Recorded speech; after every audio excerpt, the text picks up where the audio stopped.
Oh, Steve and Larson! Don't you dare be sour. Clap for yourselves and feel the power. Yes. And all you people out there, you're watching Going In Raw with Steve and Larson. Hey, friendo, Steve here. And Larson. And welcome back to Going In Raw, the only pro wrestling podcast you need to be listening to right here at youtube.com/Steve and Larson. Available wherever podcasts can be found, and of course, taped live at the Twitch at twitch.tv/Steve and Larson. Speaking of Twitch, that's where you'll find us tomorrow and the next day. 24 hours of Going In Raw. Steve and Larson and the Enforcer are going to be doing that thing again. 58. We got 1,500 subs at All Out. All the people were so generous. And little did I know they were burying us in the process because, man, are we going to live through tomorrow's 24-hour stream? I don't know. We got to make sure to get up, do stretches, hydrate. Yes. Make sure that we're caffeinate. We're doing this. Yeah, caffeinate. Try to limit the Monster energy drinks, the Red Bulls, all that stuff. Yeah. But yeah, join us. Should be a fun time. We have lots of stuff planned. So definitely join us whenever. Got a bunch of stuff written down here on this legal pad right here. I like this right. I don't know what this even means right here. It just says GTA 4. I don't think we're going to play any GTA 4. We play GTA Online. It's 5 online. GTA 5, yeah. Yeah. Anyway, Zondo here in chat says Steve's going to get up to poop 2 hours in and not come back. Always likely. I'm going to quit Going In Raw 2 hours in. Anyways, join us for that. That should be a lot of fun. Let's talk. We're going to talk about Smackdown here. Do we have any news before we talk about Smackdown? Yeah, we got a news item here. It's related to Smackdown. So, of course, Hit Row, they made their official Smackdown debut tonight in a winning effort against a couple of local enhancement talents. PW Insider has some news here on what we could expect in terms of their creative on SmackDown. This is what PW Insider had to say. Quote, Hit Row's Isaiah Swerve Scott and Ashanti the Adonis will be utilized as a tag team with Top Dollar planned to be pushed as a singles talent. Hit Row will remain a faction, obviously. Now, we didn't exactly see that tonight. Tonight, we saw Swerve and Top Dollar as the tag team. So, granted, it's one show, it's one match. Can't take a lot from that, whether there's accuracy to this report or not. So I guess it's kind of just a wait and see approach. This is not shocking. If I thoroughly believe this. I thoroughly believe this is not shocking at all. Looking at Top Dollar, he is everything that Vince would love. He really is. And then on top of that, you got the recent him calling out AEW talent. Him dropping a diss track. People who think Top Dollar is not going to draw, you got another thing coming. This guy's going to get pushed to the moon. This does not shock me at all. And on top of that, I think that Swerve and Adonis, I honestly do think that Swerve is the most well-rounded, and I would push him. The most experience by far. Of any of them, yeah. I would push him super hard. But This is Vince McMahon. He likes bigger dudes, big personalities. Top Dollar has that stuff. And you saw that at that spotlight moment tonight. He did an NXT where you got two guys on him and he throws them around and stuff. Yeah. This is not shocking at all. And look, we might get a really great tag team out of Swerve and Adonis. They're two great wrestlers. Mm-hmm. And if Vince wants a faction that is multifaceted, that people are going to end up loving Hit Row. I firmly believe that. I hope so. It's not shocking to me that Top Dollar would be. No, it wouldn't shock me either because, as you said, it's he has everything that Vince wants. Mm-hmm. And so long as I guess as all the other members of Hit Row, so long as they as a unit are booked well and booked strong, then I think down the line there's chance for a single success for everybody. Absolutely, yeah. Yeah, for sure. For sure. That's pretty interesting stuff. I enjoyed tonight's SmackDown. I thought that I really liked, and I know it was relatively brief, but I did like that they were introducing the newer acts. They were, showing, hey, this is what we got going on SmackDown coming up in the future, at least over the next year. and I thought that they opened with what WWE does best, and that's showcasing big names. And they wrote off Brock Lesnar in a manner similar to how he's been written off before. At least one other time, yes. Via just wrecking things into it was suspension. After he got cashed in on. I think it's after Seth cashed in on him. He destroyed everything ringside and got suspended. That sounds right. That sounds like it's probably right, yeah. That sounds familiar. And then he was off TV for a while. Yeah, it was a long-ass segment.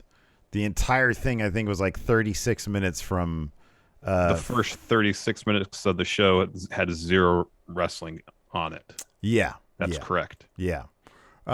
Which, I don't know. I don't really care, to be honest with you. As long as I'm entertained, totally fine. I'm totally fine. Here's the thing. It wasn't... I think what again, this is all predicated on these individual segments not being boring. I think if you have a long segment like the Open This, that was interesting and built up and had a payoff, I don't necessarily mind it. For me, it's if you have either an extended promos section that goes nowhere, like those 20-minute promos the Authority used to do to open Raws every week for like a year or two. Or if you get a bunch of stuff that's just like really quick bits that go, it's pretty much if something goes nowhere, don't want it. But if there's something that's built up that has a payoff, yeah, I can get into it. Yeah, that's what we got that's what we got tonight. Yeah. That's why I liked it. Yeah, no, I don't want something that's boring. And tonight was, I thought tonight was pretty cool. I thought the opening was pretty cool. I thought that on the flip side of that, I thought the main event segment was the opposite of that. I thought, I don't know what happened. You and I were speculating during, talking up with chat here. Something happened.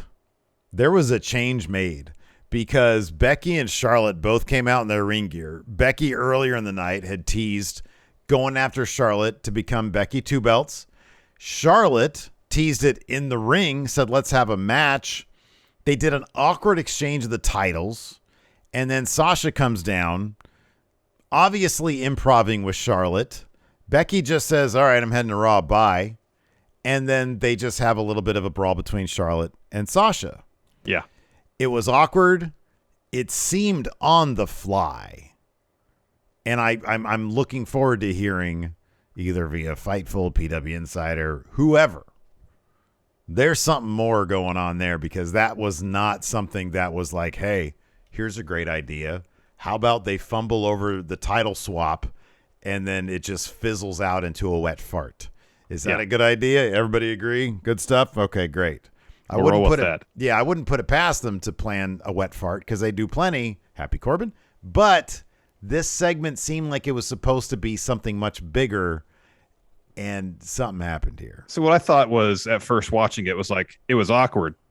But are they just using this segment and teasing the Becky Two Belts as a means to build the Survivor Series? Because it seemed like it'll probably be Becky versus Charlotte at Survivor Series. Yeah. And maybe they were going to have a match. Charlotte or Sasha will come out and interfere because she wants to be the one that walks into Survivor Series champ, something like that.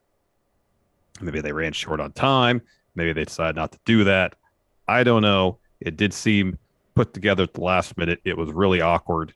And it was kind of an underwhelming way to end the show. Then again, at the same time, they advertised the title exchange. That's exactly what we got. That's exactly what we were expecting. Mm-hmm. So I guess expectations met. But, like last year, it was the New Day and the Street Profits just backstage trading belts. Yeah. At least that was quick. At least that was done effectively and efficiently. They went back there. They're like, all right, we're going to trade belts. All right, good. And they moved on. I don't know what I'd prefer. I'll be honest. I don't know what I'd prefer. Tonight, it was like they made a big deal about it. Like, I felt like the backstage thing, it was like, really? You're just going to just backstage, this little backstage deal? You're just like, hey, you just give him his title. At least, I don't mind some pomp and circumstance behind treating the titles. Hey, if you're going to swap brands, at least make it a big deal. I think I actually prefer that. See, I would if it was done right. Yeah, no.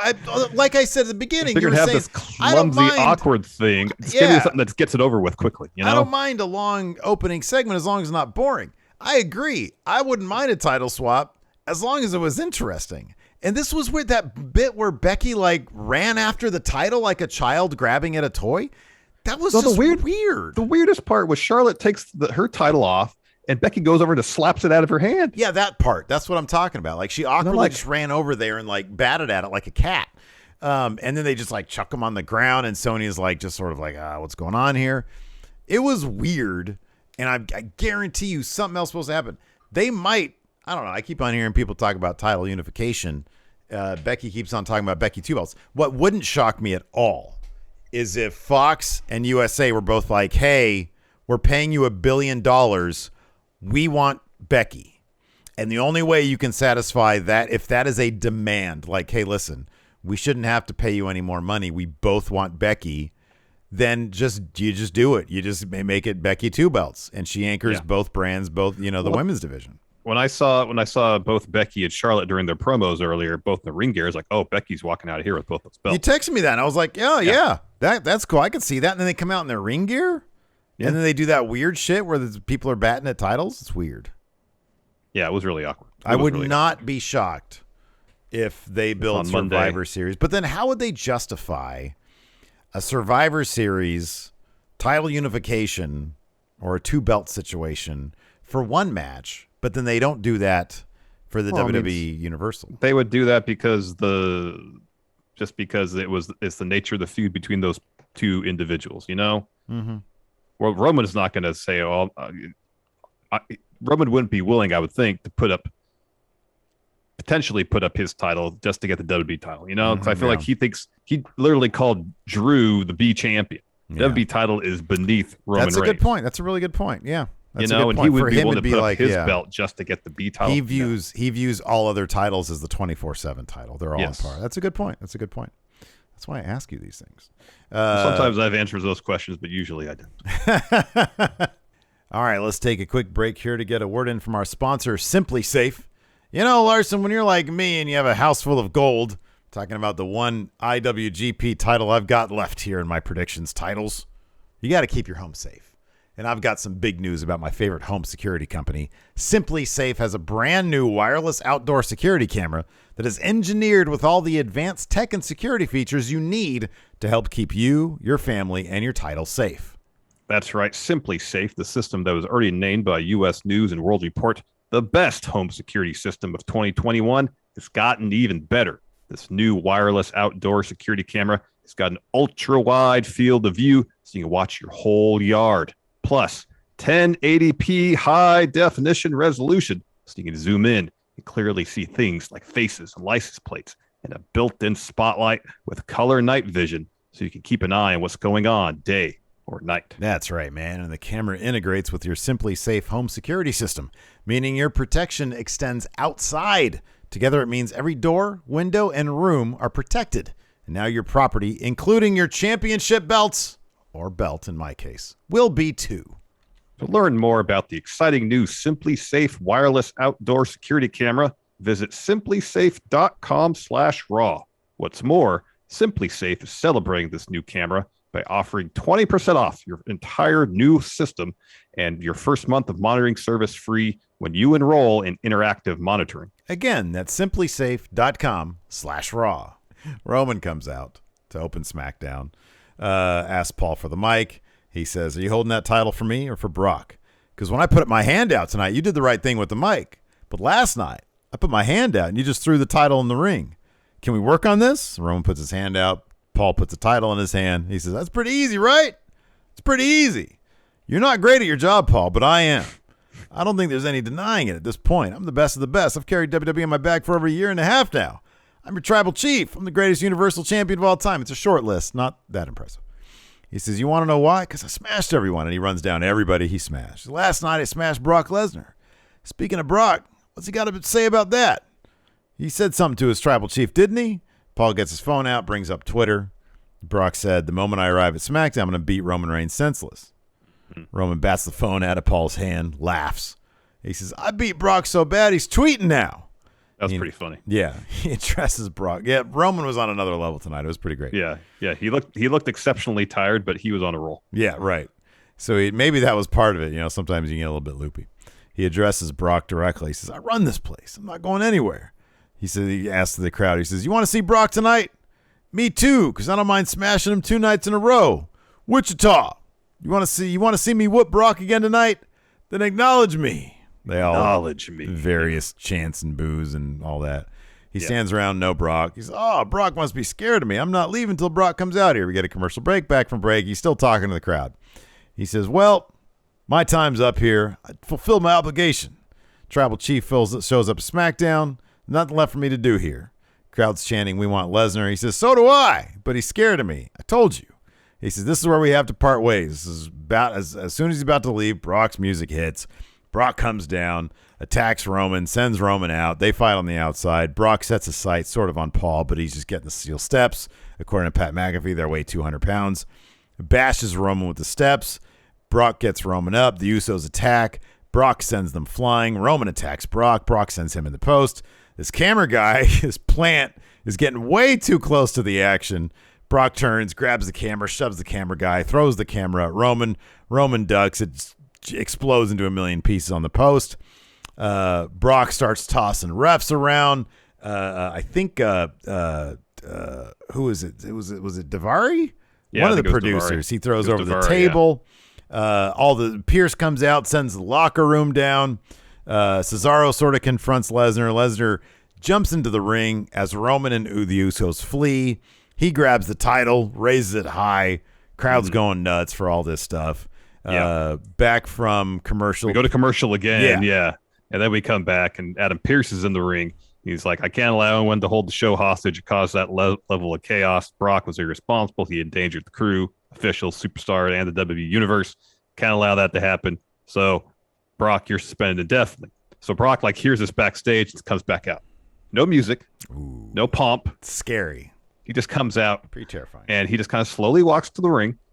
And he goes to Pierce and grabs by his lapel. Mm-hmm. And he's like, all right, tell me what you said again. Tell me again. And Pierce is like, I had no choice.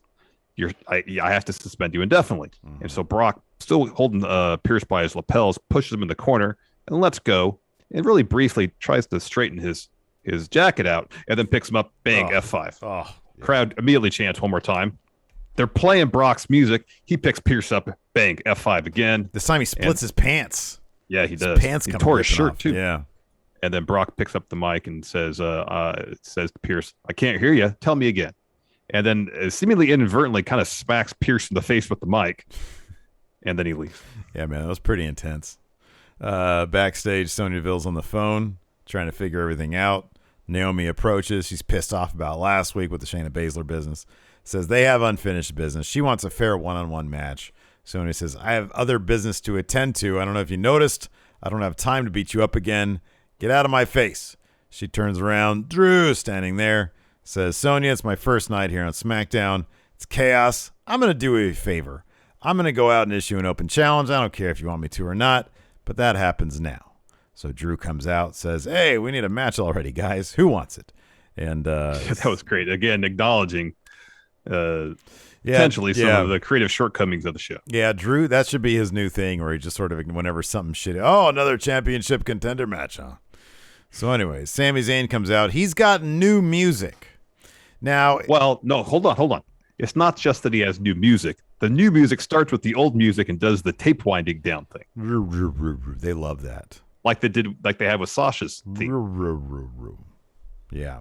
What do you think of this new music? It's not as good as the old music. It's not. What if you're WWE, you have a conspiracy theorist gimmick, what music, if any, would you license? Something from the JFK soundtrack. That's good. Okay. I like that. It's like the best conspiracy movie ever. Mm-hmm. So Sami comes out, starts talking shit to Drew. He says, I hear you rattling off all different types of superstars. What about a conspiracy theorist? He says, it's okay. I'm used to being forgotten around here. He actually said use the term master strategist. Yeah, there you go. Master strategist. Yes. Yeah. He says, I'm the longest tenured member of SmackDown, locker room leader, the gatekeeper. I'm like, wait a second. You're not Dolph Ziggler. But honestly, a lot of this promo sounds like the kind of things Dolph Ziggler says. But I'm just like, Sami's just so much more fun as a wrestler. He's much more creative.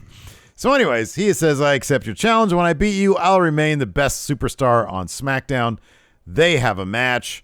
This was great because the finish saw Sami doing the Claymore countdown, and then he gets down to 1. He goes, rushes Drew. Drew hits a Claymore out of nowhere. Yeah. Sami was setting up for a haluva kick, and right, yeah, he was trying to mock Drew, and Drew ends up hitting him with the Claymore. It was pretty good. It was a good sell by Sami too. It was totally, yeah. It was a great sell. After that, we had a quick little Hit Row video package because their debut was later on in the night, and then we got the coronation of King Xavier. So this Kofi was so comes. Much fun. I'm glad they gave them a good 10, 12 minutes, whatever this was. Yeah. Yep. So Kofi's out first. He introduces Xavier Woods. So Xavier Woods comes out the ring, and then Kofi bestows upon Woods each item he gets now that he's King Woods. So first, it's the cloak, which represents the protection that Woods will provide for his kingdom, and then the scepter, which represents the power he will wield to protect his kingdom, and lastly, the crown, which will serve as the physical representation of the respect he has earned by winning King of the Ring. And then Kofi hands Woods the mic. He thanks Kofi. He thanks the fans. Says the fans helped him turn his dream into a reality. And while his reign will be fun, it will also be fair, and there will be opportunity. And so he can give the fans an opportunity to hear the gospel of King Xavier. Kofi reads it and then starts, "Hail King Woods, hail King stuff. Woods" chant. Yeah, this is good stuff. After that, we had a quick Becky Lynch promo. She says, "This title here is drenched in history, but let me remind everyone, I never actually lost that Raw title. Maybe instead of a title swap, Becky 2 belts comes back." The next thing I have here is a Xia Li video package. That's correct. Yes. Okay, because I walked away for a second. Yeah. There's a brief Xia Li video package with some B-roll, some footage from NXT, some voiceover from NXT commentary. Then we had a rematch from Crown Jewel, Mansoor versus Ali. Another really good match between these two. This is a very creative match coming off of planes from Saudi Arabia. Yeah. That Tiger suplex that Mansoor gave Ali was rough. Yeah, it was totally rough. Mansoor got the win here with like sort of a roll-up pin. Ali goes for a sunset flip, which he did earlier, which he did the sunset flip into a power bomb. Not a sunset flip, power bomb. But he goes for another sunset flip, and then Mansoor just kind of sits on Ali to get the win. Yeah, good stuff. I hopefully see more between them. After that, we had Ridge Holland backstage. This is sort of like a montage of people backstage new to SmackDown via trade or a call-up. So Ridge Holland's first, and he says, if you would have told, he has his baton with him, his club. He says, if you would have told me when I was a kid fighting on the streets of Yorkshire that I would have been here fighting on SmackDown, I would have said, I believe you. You're right. You're right. I believe you. You're right. It's fact. And then Aaliyah was next. He just says, I'm going to give SmackDown a makeover. She's just replacing Carmella. The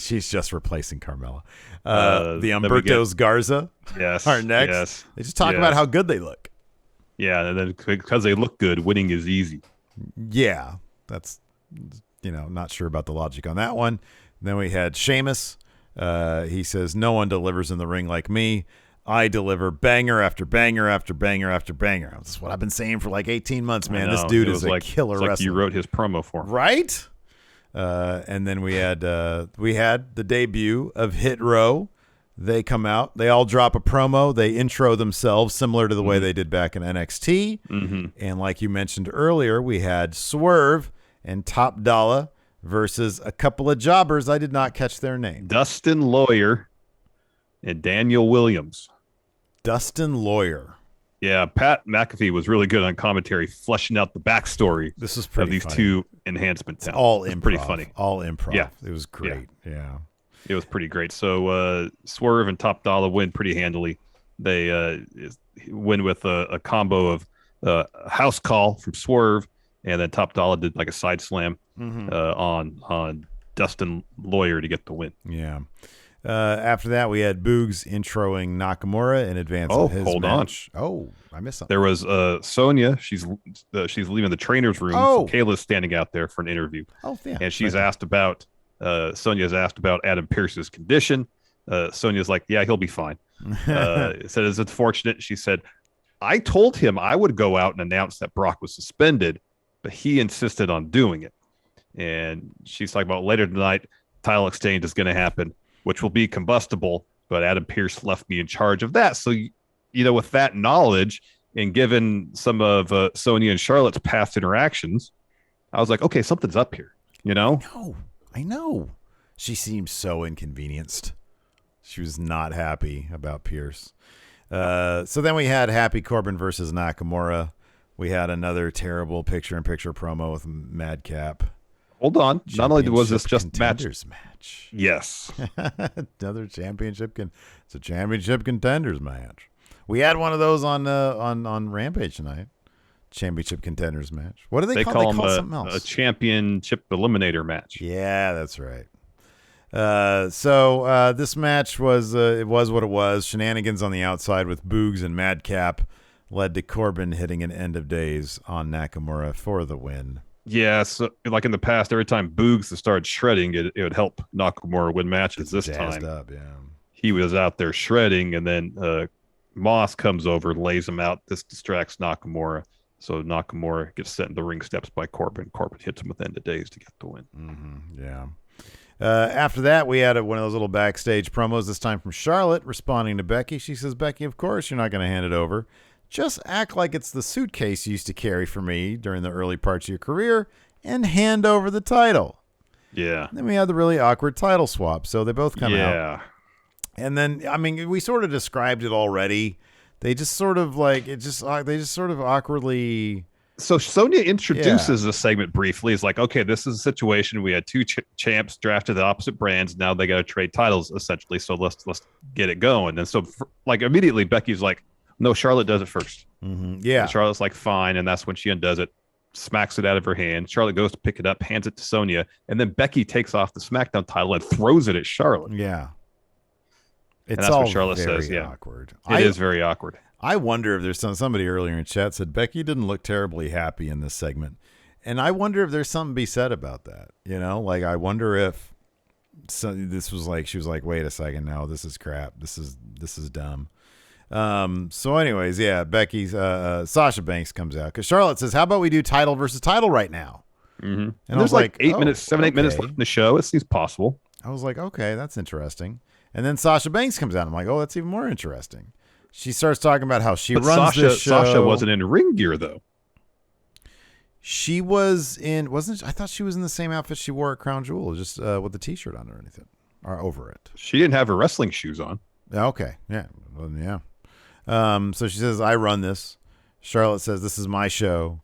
Charlotte talks some shit. Becky's like, I'm heading to Raw. Goodbye. Sasha says, bye, Becky. Sasha says, I'm the star of any show I'm on, except for The Mandalorian. I'm a bit player. She says, Friday nights is boss time. Charlotte mocks her. Banks punches her. They fight. Banks hits a meteor to the outside on Charlotte. Sonya tries to get in between and sort of breaks him up. And then SmackDown just sort of farts off the air. Just sort of ends. Yeah, just sort of ends. Yeah. They got off to a pretty exciting start and then just kind of fizzled by the end. Mm-hmm. Yeah, there's got to be a story about that whole thing. About got to be segment. Got to be one. Maybe the story is they just wrote a bad segment. Who knows? Yeah, the story. Yeah, exactly. Got a couple questions here on the Patreon, and hopefully Twitch chat will load up some questions for us as well. Anthony R. asks, who should Hit Row's first real feud be with? I mean, it would have been great if they had stepped up, like when Roman's out there waiting for Brock, Hit Row comes out. Top Dollar stands face to face with the Tribal Chief. I would have loved that. I've been saying that for a couple of weeks, ever since it was like they're getting called up to SmackDown. That'd have been great. Who should it be against? Bring the Dirty Dogs over from Raw in the Invitational, the Brand to Brand Invitational, and Dirty Dogs first feud. What's a worse feud? What's a worst first feud than that? Corbin and Moss. Oh God, yeah, you're right. Ooh. I am Mr. J420 with subs that says Becky looked pissed. She didn't look very happy. I'm trying to think of an actual good feud with them. That isn't the Bloodline. That's like more realistic.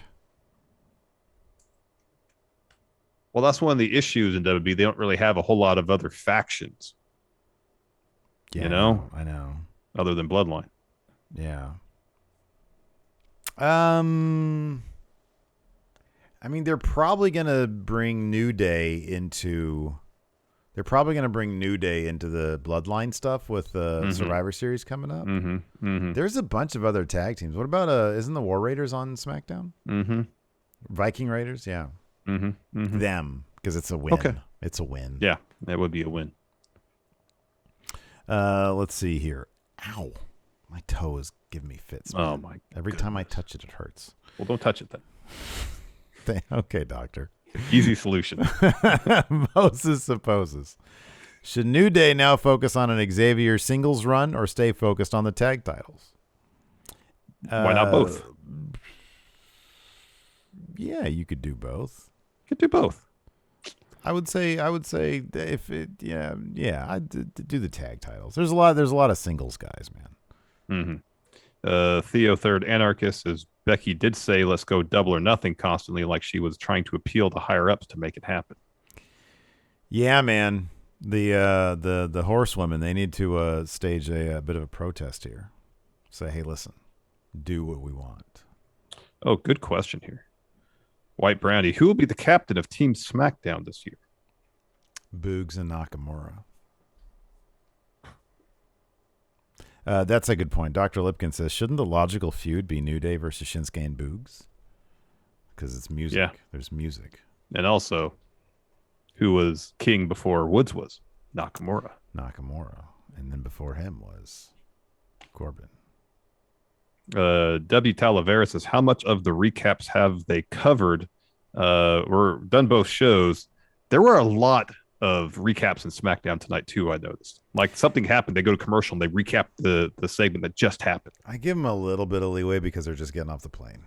Oh, yeah, I'm sure that had a lot to do with it. My thing is, why didn't they schedule Braun Breaker, Von Wagner, Tony D'Angelo, and Cora Jade for tonight's SmackDown? Showcase for NXT. Indeed. Theo says 100% wasted chance for New Day versus Nakamura in Boog's feud. But they're all faces. They're all good guys. So what WWE about doesn't this? do that. How about Hit Row versus Nakamura and Boogs? Okay. Put that IC title on Top Dollar. Because, I'm assuming they're supposed to be good guys. I feel like Hit Row would work better introductory as a bad guys, though. The Real Chestnut says, a while back, Roman was about to say something about the status of the Universal title, but Edge interrupted. How many more people does Roman have to smash before he gets to that point again? Yeah, I remember that. It was like, I don't know if he's going to say, I'm going to take a break. I'm just going to chill out in my locker room until a worthy challenger steps up. I don't know. Yeah. Instead, you think you know me. You think you know me. You think you know me? That's a good question right there to end on. Thanks, everybody, for tuning in. We appreciate it. Join us tomorrow with a 24-hour stream. Oh, goodness. Twitch.tv/Stephen Larson. Thanks, everybody. We'll talk to you later. Goodbye.